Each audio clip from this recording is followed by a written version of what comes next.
December 5th, 1943. Western Germany, just east of Aachen. The sky is a sheet of steel-gray cloud, low and heavy with winter. At 26,000 feet, the air is thin, biting, minus 50 degrees Fahrenheit, with the wind screaming past at 300 miles per hour. Below, the patchwork of snow-dusted fields and blackened forests stretches toward the Rhine. Above, a vast armada drones westward. 17 flying fortresses in staggered combat boxes, their aluminum skins glinting like dull coins in the weak daylight. For months, this deep into the Reich, American bombers flew without fighter cover. Their escorts, P-47 Thunderbolts and Spitfires, had turned back hours ago, their fuel spent near the German border. This was the Luftwaffe's killing zone. The Jagdflieger called it Jägerglück, hunter's luck.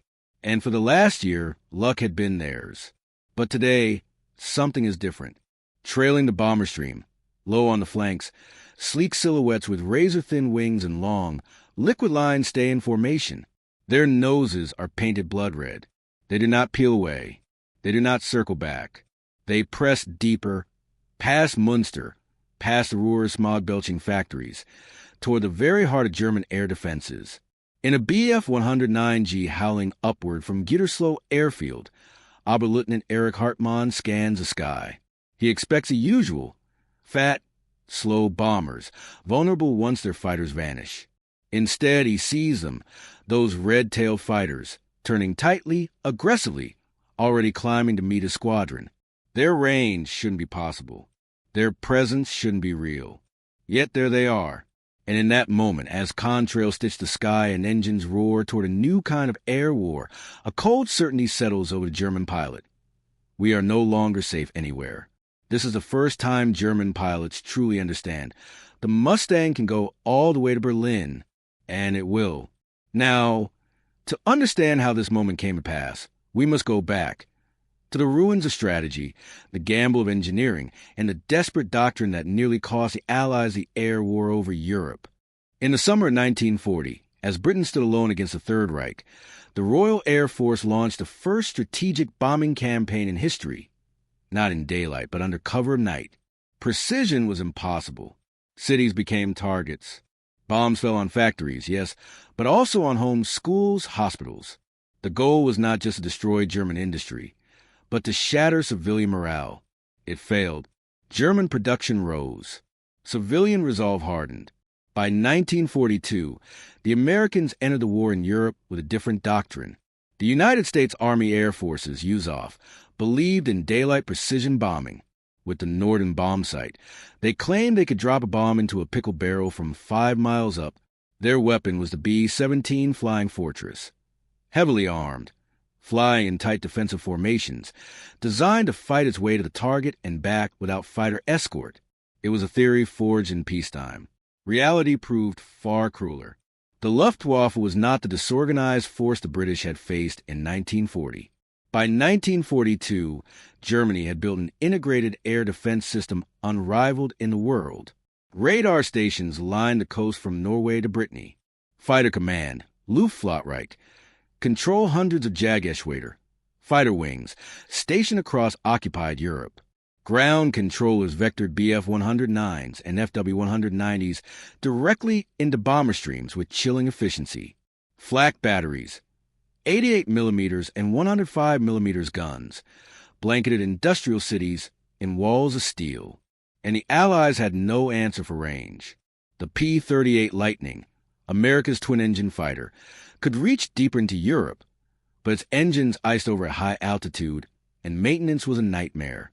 The P-47 Thunderbolt, rugged and powerful, was unmatched in the dive, but its thirsty radial engine drained fuel fast. Even with external drop tanks, it could barely escort bombers to the fringes of Germany, to Bremen, maybe Hanover. Beyond that, the fighters turned back, and that was when the slaughter began. On August 17, 1943, the 8th Air Force launched 376 B-17s on a daring double raid. Regensburg and Schweinfurt. Regensburg, home of the Messerschmitt Bf-109 factory. Schweinfurt, where 90% of Germany's ball bearings were made. Victory here could cripple the Nazi war machine. But beyond the North Sea, the P-47 escorts reached their limit. At the Dutch-German border, they peeled off. The fortresses continued alone. What followed was a massacre. Over 800 German fighters, Bf-109 GS, FW-190 AS, even twin-engine Bf-110s, descended in waves. They attacked from the front, where the B-17's defensive guns were weakest. They poured 20mm cannon shells into fuel tanks, cockpits, bomb bays. One by one, flying fortresses exploded or spiraled down in smoke. 60 bombers, 16% of the force, were lost that day. Then came October 14, 1943, Black Thursday. 291 B-17s returned to Schweinfurt. Again, the escorts turned back over the Rhine. Again, the Luftwaffe swarmed. This time, 77 bombers were shot down. Another 121 were damaged, many beyond repair. Nearly 650 airmen were killed, wounded, or captured. The 8th Air Force could not sustain such losses. At that rate, the entire bomber force would be gone in weeks. General Henry Hap Arnold, chief of the USAF, called it the darkest period of the air war. Daylight bombing without escort had failed. The entire strategic concept hung by a thread. Back in Washington, planners scrambled, canceled daylight bombing, switched to night raids like the British, abandoned the precision doctrine entirely. But then, from a quiet engineering office in Inglewood, California, and a test hangar at Hucknall, England, an unlikely savior began to emerge. A fighter the Yuzov had once dismissed. A plane built for another air force. A machine that, with one engine swap, would rewrite the rules of aerial warfare. The story of that transformation is one of accident, insight, and industrial urgency. And it begins not on a battlefield, but in a boardroom, over a sheet of blueprints and a Rolls-Royce engine manual. In April 1940, as German panzers rolled through the Low Countries, the British Purchasing Commission placed an urgent order with North American aviation. Britain needed fighters, fast. The company had no experience building them, only trainers and reconnaissance planes. But designer Edgar Schmid promised a new aircraft in under 120 days. Miraculously, he delivered. On October 26, 1940, the NA-73X prototype, later designated the Mustang, rolled off the assembly line. It was sleek, low-drag, with a laminar flow wing that reduced turbulence and improved speed. But its engine was its flaw. The Allison V-1710, a liquid-cooled inline that performed well at low altitude but lost power above 15,000 feet. In the European theater, where dogfights raged above 20,000 feet, that was fatal. The Royal Air Force assigned the early Mustang Mk to Army Cooperation Command, essentially aerial reconnaissance. It excelled at low-level photo runs over France, fast enough to outrun most German interceptors below 10,000 feet.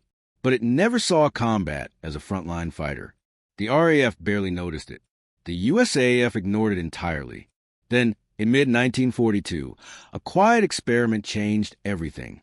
At the Rolls-Royce facility in Hucknall, England, engineers led by Ronald Harker proposed a radical idea: replace the Allison with the Merlin 61, the same two-stage supercharged engine powering the Spitfire Mk.9. The Merlin thrived at high altitude. Could it unlock the Mustang's hidden potential? On October 13, 1942, test pilot Ronald Shepard took off in a modified Mustang IA.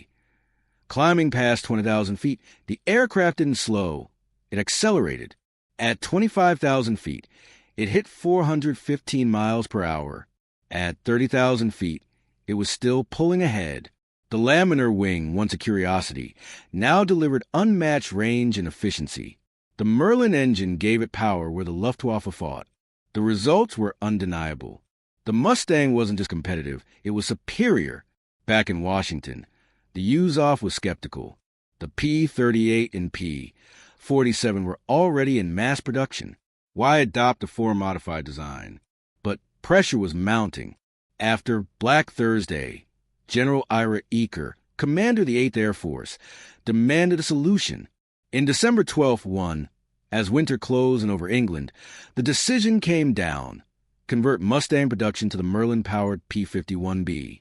North American Aviation retooled its Inglewood plant, Rolls-Royce licensed Packard in Detroit, to build the Merlin under American contract. By late 1943, the first P-51BS rolled off the line, armed with 4.50 caliber machine guns, capable of 437 miles per hour at 25,000 feet, and crucially, able to carry two 75-gallon drop tanks. That last feature was the key. Earlier fighters couldn't carry external fuel without destabilizing. The Mustang's clean aerodynamics allowed it to lug 150 extra gallons without drag penalty. With internal fuel and drop tanks, it could fly 1,300 miles, enough to escort bombers from East Anglia to Berlin and back. The first operational P-51BS reached the 354th Fighter Group in December 1943. Pilots, used of Thunderbolt's brute strength, were stunned by the Mustang's responsiveness, speed, and endurance. It felt like a sports car after driving a truck, recalled one. On December 11, 1943, the same month as our opening scene, the 354th flew its first long-range escort mission to Bremen. The P-51 stayed with the bombers all the way to the target and back. Luftwaffe fighters, expecting the usual gap in coverage, were caught off guard. 6 German aircraft fell. Not a single bomber was lost to fighters. Word spread fast through the 8th Air Force. The Mustang wasn't just another fighter. It was a game changer. But in Berlin, Reichsmarshal Hermann Göring still believed Germany controlled its skies. His pilots, flying from well-defended bases, assumed American fighters would never reach them. That illusion would soon shatter, not with a whisper, but with the roar of Merlin engines over Brandenburg Gate.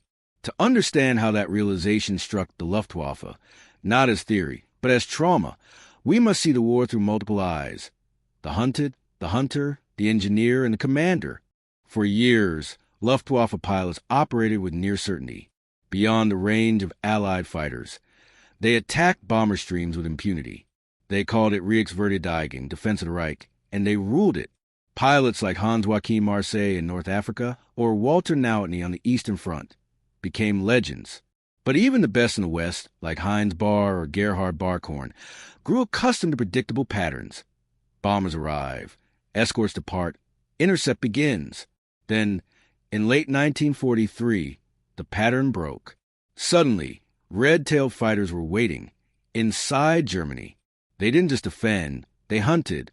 They dived from above, exploited the Bf-109's poor high-speed roll, and disengaged at will. Worse, they appeared when and where they shouldn't. Over Kassel, over Frankfurt, even near Berlin. Veteran pilots began to whisper. They have a new fighter. It never runs out of fuel. Morale, once buoyed by skill and home field advantage, began to fray. For P-51 pilots like Lieutenant Colonel Don Blakesley of the 4th Fighter Group, the Mustang was liberation. In the P-47, they'd been tethered to bombers, forced to fly slow, defensive orbits. Now, with extra range and speed, they could sweep ahead, clear the skies, and engage the enemy on their terms. Blakesley, a former Eagle Squadron Briton who'd flown Spitfires, called the P-51 the perfect killing machine. On one mission in January 1944, his group intercepted a Jag Eschwader forming up over Osnabrück, 100 miles before the bomber stream arrived. They destroyed 16 German fighters before the B-17s even crossed the coast. This wasn't escort duty anymore. It was air supremacy in motion. Hermann Göring dismissed early reports. The Americans cannot possibly have a fighter that reaches Berlin, he reportedly told Adolf Galland, general of fighters. But Galland knew better. He'd seen the after-action reports, losses mounting, pilot fatigue worsening, fuel rations shrinking. By November 1943, German fighter losses exceeded 30% per month. Training programs were shortened from 9 months to 4. New pilots arrived at squadrons with barely 150 flight hours, half what their Allied counterparts had. Galland pleaded for more resources, better tactics, even jet fighters like the Me-262. But Hitler insisted the Me-262 be used as a bomber, a political blunder that cost months of air defense capability. Meanwhile, the P-51s kept coming. By January 1944, over 100 Mustangs were flying daily missions. By March, it was 500. 4B. 17 gunners like Staff Sergeant Robert Bob Bailey of the 100 Bomb Group. 1943 had been a descent into hell. You'd see a fort go up in flames, men bail out, and you'd think, that's me next. Many crews refused to fly after 6 missions. Survival odds were that grim. But in December, everything changed. On a raid to Bremen, Bailey watched P-51s peel off to chase a gaggle of FW-190s 10 miles ahead of the formation. They weren't just protecting us, they were cleaning house. Loss rates plummeted. By early 1944, crews began to believe they might actually make it home. The psychological shift was as vital as the tactical one. These 4 perspectives converge on a single truth. The P-51 didn't just extend range, it redefined control. The sky was no longer shared. It was claimed, and the moment of total reckoning was only weeks away. The P-51's success was not merely about horsepower. It was about harmony. The laminar flow wing, initially developed by NACA, National Advisory Committee for Aeronautics, reduced drag by maintaining smooth airflow over 60% of the wing surface, far more than conventional designs. This meant less fuel burn per mile. Coupled with a Packard-built Merlin V1650-3 engine, rated at 1,490 horsepower, the Mustang achieved a cruise efficiency unmatched by any contemporary fighter. At 10,000 feet, it burned 70 gallons per hour. The P-47 burned nearly 120. With 2 75-gallon drop tanks, the P-51 could loiter for over 5 hours. The BF-109G, barely 2. Even small details mattered. The Mustang's radiator was ingeniously placed under the fuselage in a duct that created thrust, not drag, by accelerating exhaust air. This merited effect added up to 50 extra horsepower at speed. German engineering, though advanced, was fragmented. The FW-190D Dora, introduced in 1944, was fast and powerful, but arrived too late, in too few numbers, and with chronic engine reliability issues. The Me-262 jet could outrun anything, but required long runways, scarce fuel, and trained pilots Germany no longer had. The Allies, by contrast, fused British aero-engine brilliance with American mass production. In 1944, the U.S. built 26,000 fighter aircraft. Germany built 17,000. Many never flown due to fuel shortages. Technology alone doesn't win wars. But when paired with strategy and logistics, it becomes decisive. 6. The moral and psychological shift. The collapse of the Luftwaffe's mind. By early 1944, Luftwaffe pilots were not just outgunned. They were out of hope. In 1940, a German fighter pilot could expect to fly 300 combat missions. By 1944, the average lifespan of a new pilot on the Western Front was less than 10 missions. Training bases, once sanctuaries, were now targeted by Allied fighters. On March 6, 1944, P-51 strafed the pilot school at Wernuchen, killing instructors and students on the ground. Diaries from the period reveal a growing despair. "We take off knowing we will not return," wrote one young lieutenant in January 1944. The sky belongs to the enemy.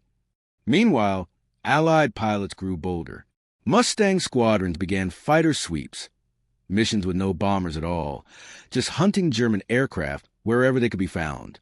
They attacked airfields at dawn, shot up trains, and strafed radar vans.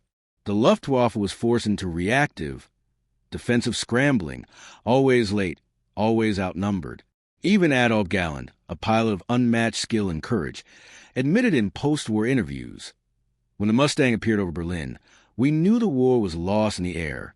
Not next year, not next month. Now." This psychological fracture was as catastrophic as any material loss. An air force that once believed in its invincibility now flew with dread. And soon, that dread would be justified in fire, steel, and the thunder of 1,000 bombers heading for the German capital. The turning point did not arrive in silence. It came in waves of aluminum, of thunder, of burning sky. On February 20th, 1944, the Allies launched Operation Argument, better known as Big Week. The plan was simple in concept, audacious in execution. For 6 consecutive days, the USAF and RAF would launch round-the-clock raids on Germany's aircraft factories, assembly plants, and engine works. The goal was not just to destroy machines, but to force the Luftwaffe into a battle of annihilation. And this time, the bombers would not go alone. Over 700 P-51 Mustangs, now joined by improved P-51C models and some P-38s with better de-icing, escorted the B-17s and B-24s deep into the Reich. Their orders were clear.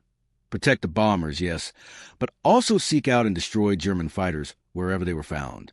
On day 1, the targets were Leipzig, Brunswick, and Gotha. The Mustangs flew in fighter boxes ahead, beside, and behind the bomber streams. When German fighters rose from airfields near Magdeburg, the P-51s were already waiting. In a swirling dogfight over Thuringia, the 357 Fighter Group shot down 53 enemy aircraft in a single afternoon, the highest one-day tally of the war. Luftwaffe losses were catastrophic. On February 20th alone, Germany lost 126 fighters. Pilots who bailed out were often killed by furious civilians who blamed them for failing to protect the homeland. Day 2, Oschersleben, Bernburg, and Regensburg. More Mustangs. More kills. Day 3, cloud cover force cancellations, but the pressure never eased. German pilots slept in cockpits, ready to scramble at a moment's notice. Fuel was so scarce that many flew with only enough to reach combat altitude. No margin for error. No chance to disengage. By February 25th, Big Week ended. The results were staggering. 262 German fighters destroyed in the air, 92 more on the ground, 566 German pilots killed or captured. Many of them irreplaceable veterans meanwhile. The Allies lost 226 bombers and 28 escort fighters, a painful toll but sustainable. More importantly, German aircraft production, though not halted, was thrown into chaos. Factories had to be dispersed into forests and tunnels, reducing output and quality. But the Luftwaffe's true collapse came not during Big Week, but 10 days later. On March 6, 1944, 814 B-17s and B-24s took off from East Anglia in freezing fog. Their target, Berlin. It was the first time American heavy bombers had struck the German capital in daylight, and for the first time ever, they were escorted all the way, not by a handful of fighters, but by 650 P-51s. The Mustangs flew in relays. The 4th Fighter Group covered the initial leg to the Dutch coast. The 354th took over near the Ruhr. The 357th swept ahead into Brandenburg. And the 352nd, the blue-nosed bastard of Bodny, flew top cover over Berlin itself. German defenses were overwhelmed. Jagdgeschwader 1, 3, and 26 scrambled everything they had. Bf-109 GS, FW-190 AS, even elderly Bf-110s. But they were outnumbered 3-1 in the air, and the Mustangs held the altitude advantage. Over the Tiergarten, a flight of P-51s led by Captain James Howard, flying alone after his squadron was misdirected, engaged more than 30 German fighters attacking a bomber formation. For over 30 minutes, Howard weaved through the swarm, shooting down 4 confirmed kills and damaging many more. He never left the bomber's side. For this, he received the Medal of Honor, the only fighter pilot in the European theater to do so while flying a Mustang. That day, the 8th Air Force lost 69 bombers. Heavy, yes, but in 1943, such a raid would have cost 200. Now, with Mustangs overhead, survival was possible. And in German cockpits, the message was clear. There was no sanctuary, not even in Berlin. The psychological dam had broken. But the full weight of that realization, how it echoed through command bunkers, pilot mess halls, and Hitler's inner circle, was only beginning to unfold. In the aftermath of the March 6 Berlin raid, disbelief gave way to dread. Inside the Jagdflieger squadrons, pilots no longer spoke of victories, only survival. Oberleutnant Gunther Rahl, one of Germany's top aces with over 250 kills, later recalled, "After March 1944, we stopped counting how many Mustangs we saw. We counted how many of us came back." The evidence was everywhere. On March 8th, 2 days after the Berlin raid, 127 German fighters were destroyed in a single day, the worst loss in Luftwaffe history. On March 24th, another 149 fell. By the end of March, the Luftwaffe had lost over 50% of its operational fighter force in just 6 weeks. And it wasn't just numbers. It was the nature of the losses. Before the Mustang's arrival, German pilots could engage on favorable terms, attack from the sun, dive through bomber formations, break off before escorts could react. Now, the escorts were the threat. The P-51s didn't wait passively. They hunted. They flew ahead of the bombers, ambushing German squadrons as they formed up. They loitered over airfields, strafing planes as they taxied. They even chased fleeing fighters back to base and shot them down on final approach. German intelligence, through radio intercepts and reconnaissance, confirmed the worst. Mustang production was accelerating. In January 1944, the 8th Air Force had 176 P-51s. By April, it had 1,150. Adolf Galland, General der Jagdflieger, made one last desperate appeal. On January 17, 1944, he convened a meeting with Hermann Göring at the Reichsmarshal's hunting lodge in Raumenten. Galland brought top aces, Nowotny, Barkhorn, Barr, and presented a stark report. The P-51 is superior in every respect above 20,000 feet. We cannot win in the air unless we get the Me-262 immediately, in large numbers, as a fighter. Göring dismissed him. Hitler, obsessed with vengeance weapons, had already ordered the Me-262 converted into a fast bomber. The jet's potential as an air superiority weapon was squandered. Galland's frustration boiled over. In a rare act of insubordination, he later told a colleague, "I'd give anything to lead a squadron of Mustangs against the Reich, just to show them how it's done." Meanwhile, Allied intelligence listened in. Through ultra-decrypted German Enigma messages, the Allies knew exactly how dire the situation was. On March 15, 1944, a Luftwaffe headquarters signal read, "Continuous fighter escort to Berlin and beyond. No airspace is secure. Training flights suspended indefinitely." The message was clear. The Luftwaffe was no longer a fighting force. It was a sacrificial screen. By April 1944, new German pilots were given minimal instruction, sometimes just a single takeoff and landing before being sent into combat. Many were shot down on their first mission, never having fired their guns in anger. Fuel shortages meant some squadrons flew only 2 or 3 sorties per week. Others sat grounded, waiting for gasoline that never came. In contrast, American Mustang pilots rotated home after 50 missions. They returned to the States as instructors, passing on tactics honed over Berlin and the Ruhr. Their replacements arrived with 300-plus flight hours, full training, and confidence. The asymmetry was complete. On April 29, 1944, the 8th Air Force launched 679 bombers against Berlin, again fully escorted by P-51s. The Luftwaffe managed to scramble only 150 fighters. Of those, 52 were shot down. The Americans lost 27 bombers, less than 4%. That day, Johannes Steinhoff, a future NATO general and then a Gruppen commander in JG-77, wrote in his diary, "We are no longer defending Germany. We are burying ourselves." The turning point was not a single dogfight or raid. It was the moment the Luftwaffe stopped believing it could win. And with that belief gone, the road to D-Day, and ultimately to the ruins of the Reichstag, lay open. By May 1944, the air war over Europe had been decided, not in a treaty, not in a single battle, but through relentless attrition, superior logistics, and the red-tailed silhouette of the P-51 Mustang. The Luftwaffe still existed in name.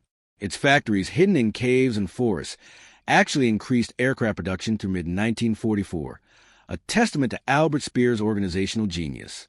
In 1944, Germany produced 39,800 aircraft, more than any year before.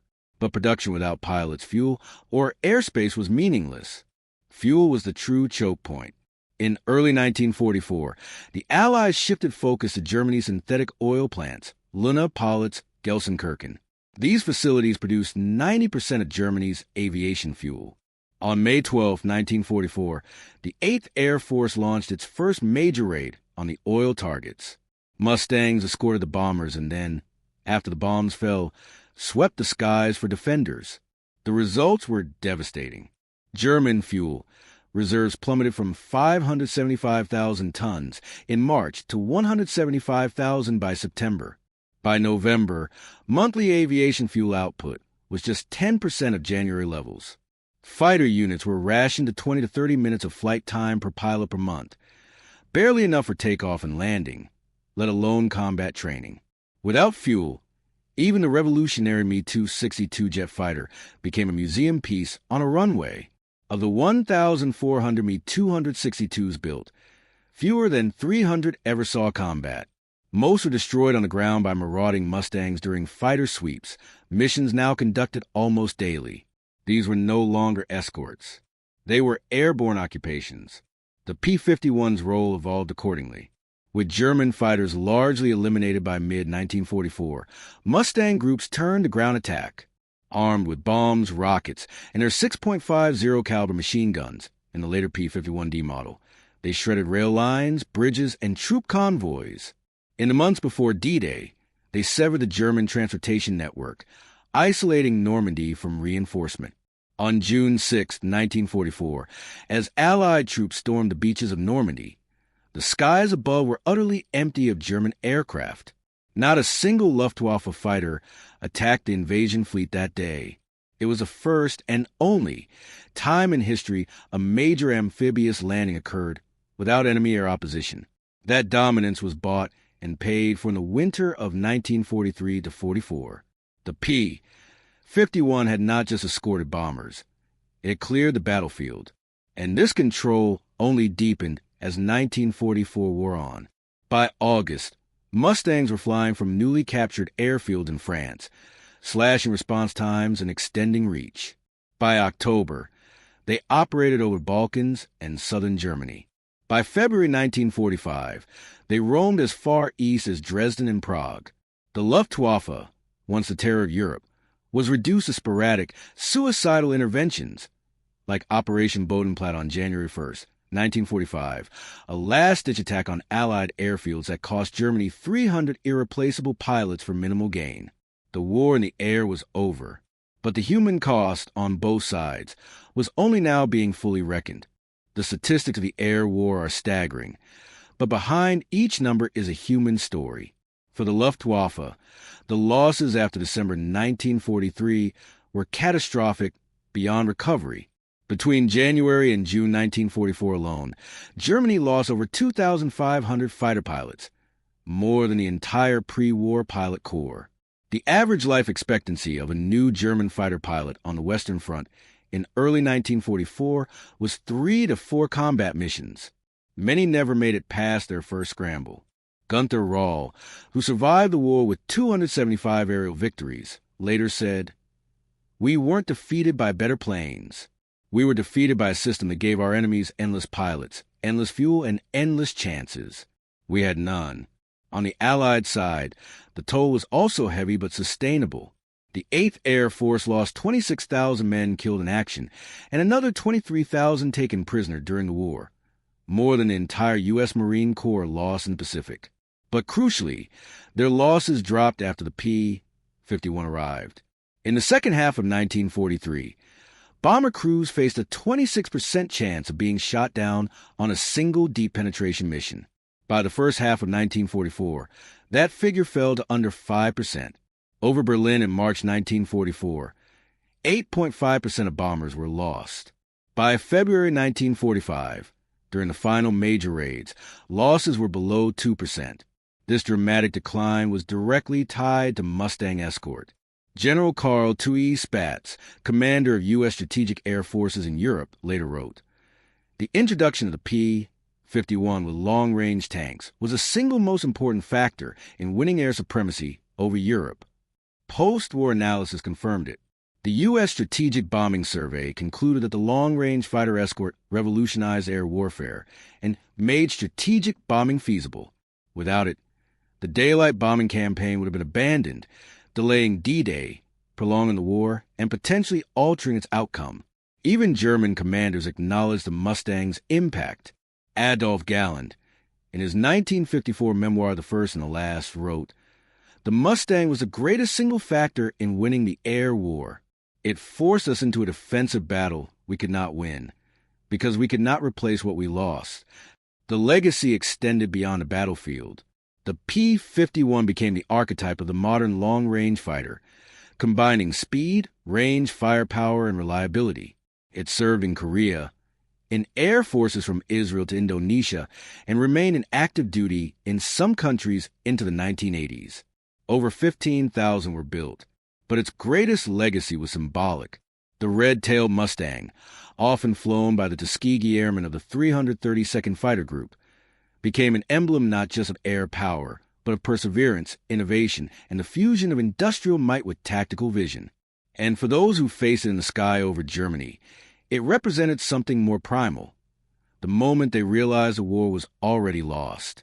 Now, decades later, with snow falling on silent airfields and rust claiming the last Bf-109s in museum hangars, we can see this moment not just as a military turning point, but as a profound lesson in the nature of modern warfare. War is often remembered in monuments, in dates, in the thunder of great battles. But sometimes history turns on a whisper, a moment of realization, silent and swift, that ripples through nations. For the Luftwaffe pilots of early 1944, that whisper came not in the command bunker or strategy session, but in the cockpit at 25,000 feet, when they saw red tails where none should be. It was a moment they understood the sky was no longer theirs. The war was no longer winnable. The P-51 Mustang did not win World War II alone. No single weapon ever does. But it solved the unsolvable problem, the fatal flaw in Allied strategy that cost thousands of lives and nearly derailed the entire air campaign. Its arrival marked the convergence of three forces that define modern warfare: industrial capacity, technological adaptation, and strategic patience. Britain gave the Mustang its Merlin engine. America gave it mass production and tactical vision. Together, they created a weapon not of vengeance, but of endurance, a fighter that could go the distance, again and again, until the enemy had nothing left to give. In contrast, Germany possessed brilliance, Me-163 rockets, Me-262 jets, guided missiles, but squandered through ideological rigidity, resource misallocation, and a leadership that confused fantasy with strategy. The Reich dreamed of wonder weapons that would reverse fate. The Allies built machines that simply worked, day after day, mile after mile. There is a quiet lesson here about the nature of innovation. The Mustang was not born a legend. It was overlooked, underestimated, almost discarded. Its transformation came not from revolution, but from refinement, a better engine, a smarter fuel system, a clearer understanding of what the war actually demanded. This is the paradox of great technology in war. It is rarely the flashiest that wins, but the most reliable, the most adaptable, the one that arrives not too early and not too late, but precisely when it is needed. And for the men who flew it, American, British, Canadian, and even the Tuskegee Airmen who overcame prejudice to guard the bombers with unmatched discipline, the P-51 was more than a machine. It was a lifeline, a promise that if they kept flying, they might just make it home. Today, in the silence of a winter morning over what was once the Third Reich, one can almost hear the echo of those Merlin engines, distant, fading, but unmistakable. They do not roar in triumph. They hum with consequence, for in that hum lies a truth as old as war itself. Dominance in battle is not granted by courage alone, nor by ideology, nor even by numbers, but by the relentless fusion of ingenuity, logistics, and the will to see a problem through to its end. The German pilots knew it when they saw the Mustang over Berlin, and the world has remembered it ever since.